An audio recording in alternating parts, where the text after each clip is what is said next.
স্বর্ণপ্রেমীদের জন্য দারুণ সুখবর। অবশেষে স্বর্ণের দাম নিয়ে বড় সুখবর দিল বাজুস। টানা 2 দফা বাড়ার পর আজ অনেকটাই সস্তা হলো স্বর্ণের দাম। গত কয়েক মাস ধরে লাফিয়ে লাফিয়ে বৃদ্ধি পেয়েছে সোনার দাম। সোনার দাম এতটাই বৃদ্ধি পেয়েছিল যে মধ্যবিত্তের নাগালের বাইরে চলে গিয়েছিল এই সোনালী ধাতুর দাম। তবে আজ এক ধাক্কায় অনেকটাই কমে গেল এই মূল্যবান হলুদ ধাতুর দাম।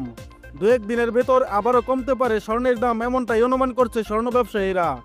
সর্বশেষ গত 11 ডিসেম্বর স্বর্ণের দাম বাড়ানোর পর 3 দিনের ব্যবধানে আবারও স্বর্ণের দাম কমানোর ঘোষণা দিয়েছে বাংলাদেশ জুয়েলার্স অ্যাসোসিয়েশন বা বাজুস। 14 ডিসেম্বর বাজুসের এক সংবাদ বিজ্ঞপ্তিতে এই তথ্য জানানো হয়। নতুন করে স্বর্ণের দাম কমানোর বিষয়ে তারা বলেছে, স্থানীয় পাইকারি বাজারে তেজাবি স্বর্ণের দাম হ্রাস পেয়েছে। এর ফলে সার্বিক পরিস্থিতি বিবেচনায় স্বর্ণের নতুন দাম নির্ধারণ করা হয়েছে। নতুন দাম অনুযায়ী সবচেয়ে ভালো মানের অর্থাৎ হলমার্কযুক্ত 22 ক্যারেট 11.664 গ্রাম সমান প্রতি ভরিতে 1773 টাকা কমিয়ে নতুন দাম নির্ধারণ করা হয়েছে। এখন 22 ক্যারেট 1 ভরি সোনার দাম দাঁড়িয়েছে 1,38,498 টাকা। নতুন এই দাম রবিবার সকাল থেকে সমগ্র বাংলাদেশে কার্যকর হয়েছে।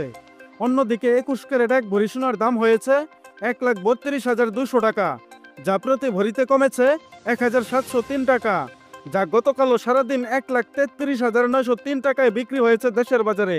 এছাড়া নতুন বিজ্ঞপ্তি অনুযায়ী আজকে 18 ক্যারেট সোনার দাম কমেছে 1,458 টাকা। তাতে প্রতি ভরি স্বর্ণের দাম দাঁড়িয়েছে 1,13,316 টাকা, যা পূর্বের দাম ছিল 1,14,774 টাকা। এবং ট্রেডিশনাল মেথড অর্থাৎ সনাতন পদ্ধতির স্বর্ণের দাম কমেছে 1,237 টাকা। এতে করে প্রতি ভরি স্বর্ণের দাম দাঁড়িয়েছে 93,020 টাকা, যা এর আগে ভরিতে 1,318 টাকা দাম বাড়িয়ে 94,257 টাকা নির্ধারণ করেছিল বাজুস।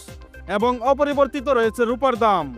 বন্ধুরা, এর আগে দেশের বাজারে পরপর 2 ধাপে স্বর্ণের দাম বেড়েছিল ভরিতে 3,044 টাকা, যা এবার এক ধাপে কমেছে 1,773 টাকা। বন্ধুরা, নিয়মিত সোনা ও রূপার বিভিন্ন ডিজাইন এবং বাংলাদেশের বাজারে স্বর্ণের সর্বশেষ এবং সঠিক তথ্য সবার আগে জানতে আমাদের ইউটিউব চ্যানেলটি সাবস্ক্রাইব করুন। আর অলরেডি সাবস্ক্রাইব করে থাকলে আপনাকে অসংখ্য ধন্যবাদ। এছাড়া আপনি ভিডিওটা বাংলাদেশের কোন জেলা থেকে দেখছেন? এছাড়া আজকে নতুন করে স্বর্ণের দাম কমানোর বিষয়ে আপনার মূল্যবান মতামতটি অবশ্যই কমেন্টের মাধ্যমে জানিয়ে দিন। আর আপনার কাছে রিকোয়েস্ট, ভিডিওতে একটা লাইক দিতে ভুলবেন না। এবং সর্বশেষে সম্পূর্ণ ভিডিওতে আমার সঙ্গে থাকার জন্য আপনাকে অসংখ্য ধন্যবাদ।